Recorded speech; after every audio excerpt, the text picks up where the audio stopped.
ഏർവാടിലേക്കുള്ളൊരു യാത്രയിലാണ്. അങ്ങനെ ഇതാ പാലക്കാട് കഴിഞ്ഞ് നമ്മുടെ എക്സ്പ്രസ് ഹൈവേക്ക് ഇങ്ങോട്ട് ചേർന്നപ്പോഴാണ് എണ്ണ അടിച്ചിട്ടില്ല എന്ന് ഓർമ്മ. വണ്ടി ഇവിടെ ഓഫായി. വണ്ടി ഓഫായിട്ട് എന്ത് ചെയ്തു, അങ്ങനെ ഒരു ബൈക്കാരനുണ്ട്, ആദ്യം ഒരാൾ കയറിയിട്ടിപ്പോൾ എണ്ണ മേടിക്കാൻ വേണ്ടി പോയിട്ടുണ്ട്.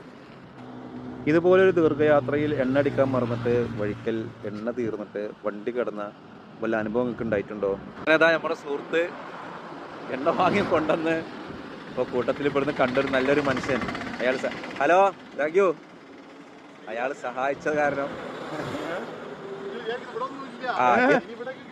എത്ര കിലോമീറ്റർ പോയി? എത്ര കിലോമീറ്റർ പോയി മാഷേ?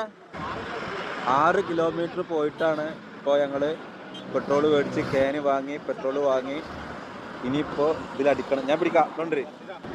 കണ്ടില്ലേ ഇതുപോലത്തെ ഒരു യാത്ര. ഞങ്ങൾ അയാൾക്ക് വളരെ സന്തോഷമായിട്ട് ഒരു സ്വീറ്റ്സ് അയാളെ കുട്ടിക്ക് സമ്മാനമായിട്ട് കൊടുത്തിട്ടാണ് അയാൾ ഞങ്ങളെ സഹായിച്ചതിന്. അപ്പോൾ ആ മനുഷ്യൻ എങ്ങോട്ടോ പോവായിരുന്നു, അയാൾ തിരിച്ചു പോയി. ഞങ്ങളിതിൽ എണ്ണ കയറ്റാൻ പോവാണ്. അനുഭവം ഉണ്ടായിട്ടുണ്ടോ? കുറെ പോയില്ലേ?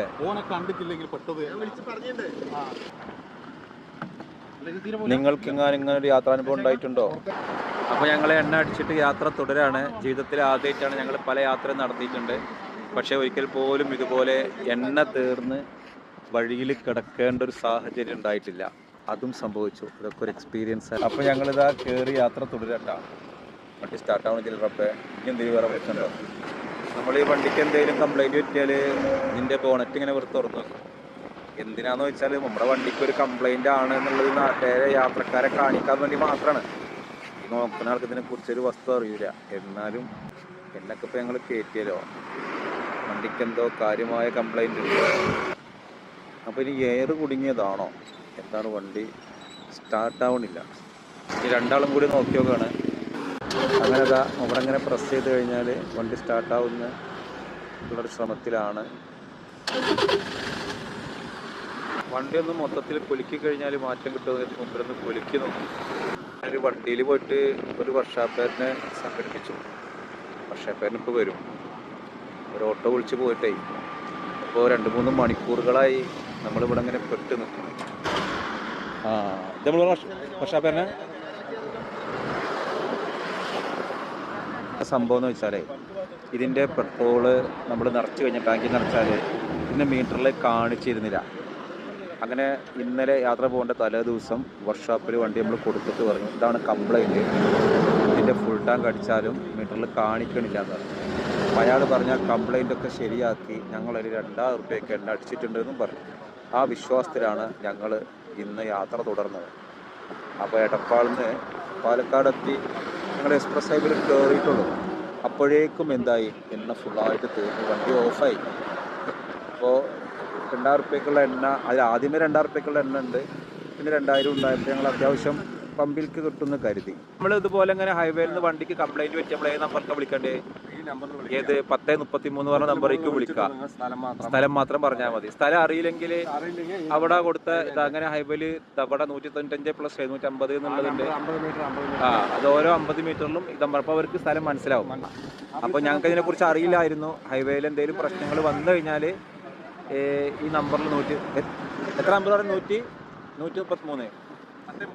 1033 പറഞ്ഞ നമ്പറേക്ക് വിളിക്കുക, സ്ഥലം പറയുക. സ്ഥലം അറിയില്ലെങ്കിൽ ഇവിടെ ഇങ്ങനെ ഇതിലെയും യെല്ലോ കളറിൽ നമ്പർ കൊടുക്കണം, അത് പറഞ്ഞു കൊടുത്താൽ മതി. എന്തായാലും ഇവരിൽ നമുക്ക് കുറേ കാര്യങ്ങൾ മനസ്സിലായി. ഈ ഹൈവേയിൽ നിന്ന് വണ്ടിക്ക് എന്ത് കംപ്ലൈൻറ്റ് ഉണ്ടെങ്കിലും ആ നമ്പറിൽ വിളിച്ചാൽ കാര്യങ്ങൾ മനസ്സിലാവും എന്നുള്ളത്. അപ്പം ഈ വണ്ടി തൽക്കാലം കെട്ടി വലിച്ചിട്ട് സർവീസ് റോഡിൽ കൊണ്ടുപോയിട്ടാണ്. ഇതിൻ്റെ ഒരു വർഷാപ്പേരൻ്റ് സ്കാൻ ചെയ്ത് നോക്കിയതിന് ശേഷം പറ്റുള്ളൂ എന്നാണ് പറയണത്. പിന്നെ ഈ വണ്ടി കെട്ടി വലിച്ച് അവിടെ തൊട്ടപ്പുറത്തുള്ള സർവീസ് റോഡിൽ കൊണ്ടുപോയിട്ടിട്ട് അവിടെ നിന്ന് നോക്കണം എന്താണ് കംപ്ലൈൻറ്റ്. ഇയാളിപ്പോൾ ഈ വർഷാപ്പേരെ നോക്കിയ കംപ്ലൈൻറ്റ് ഒരു പരിഹാരമില്ല. ഹൈവേ പെട്രോൾ യൂണിറ്റിൻ്റെ വാഹനമാണ് ഇത് കൊണ്ടുപോകുന്നത്.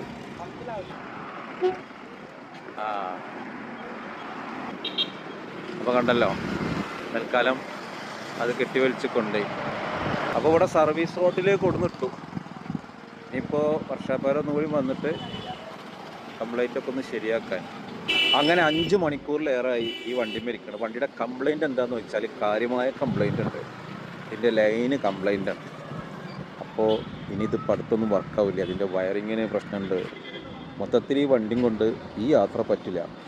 അപ്പോൾ ഞങ്ങളുടെ സുഹൃത്തിനോട് പറഞ്ഞിട്ട് നാട്ടിൽ നിന്നൊരു വണ്ടിയും കൊണ്ട് കൊണ്ടുണ്ട്. ഇപ്പോൾ ഞങ്ങൾ എവിടെയെന്ന് വെച്ചാൽ ഈ തമിഴ്നാട്ട് ബോർഡറിലാണ്.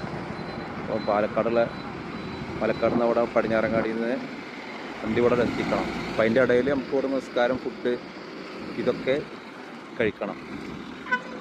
അപ്പോഴേക്കും വണ്ടി വരും. എന്തായാലും യാത്ര വൈക്ക് വെച്ചിട്ട് അവസാനിപ്പിക്കാൻ തീരുമാനിച്ചിട്ടില്ല. അവിടെ ഒരു നാടൻ ഹോട്ടൽ ഉണ്ടായിരുന്നു, പക്ഷേ ഫുഡ് തീർന്നു. ഇനി ഇപ്പുറത്തൊരു ഹോട്ടലുണ്ട്, അവിടത്തിൽ കഴിക്കണം. എന്തായാലും ഈ വർഷാപ്പേരനാണ് പാവം ഞങ്ങൾ ഒരുപാട് സഹായിച്ചു.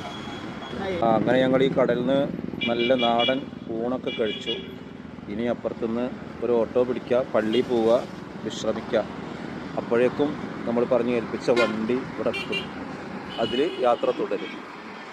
അല്ലാതെ യാത്ര ഞങ്ങൾ പാതി വഴി നിർത്തൂല. വാഹനത്തിന് എന്ത് കേടുപാട് പറ്റിയാലും. അങ്ങനെ ഞങ്ങളൊരു ഓട്ടോയിൽ കയറിയിട്ട് പള്ളിയിലേക്ക് പോവാം. പള്ളിക്ക് പോകുമ്പോൾ ഈ ഓട്ടോക്കാരൻ ചേട്ടൻ ചോദിച്ച് സുന്നി പള്ളി പോകണോ അതോ മുജാഹിദ് പള്ളി പോകണോന്ന്. ഞാൻ പറഞ്ഞു വിശ്വാസികൾക്കുള്ളൊരു പള്ളി, ഇത് പള്ളിയിലായിക്കോട്ടെ, അപ്പോൾ അത് പോയി നിസ്കരിക്കണം. അങ്ങനെയുള്ള പള്ളിക്കുള്ളൊരു പോക്കാണ്. ഇവിടുന്ന് കുറച്ചേറെ പോകണം കേട്ടോ പള്ളിയിലേക്ക്. അങ്ങനെ മസ്ജിദുർ റഹ്മാൻ ഞങ്ങൾ പള്ളിയിലെത്തി. അങ്ങനെ പള്ളിയിലെത്തി. ഇനി ഏതായാലും ഇവിടുന്ന് ഒന്ന് നിസ്കരിച്ചിട്ടാവാലോ യാത്ര.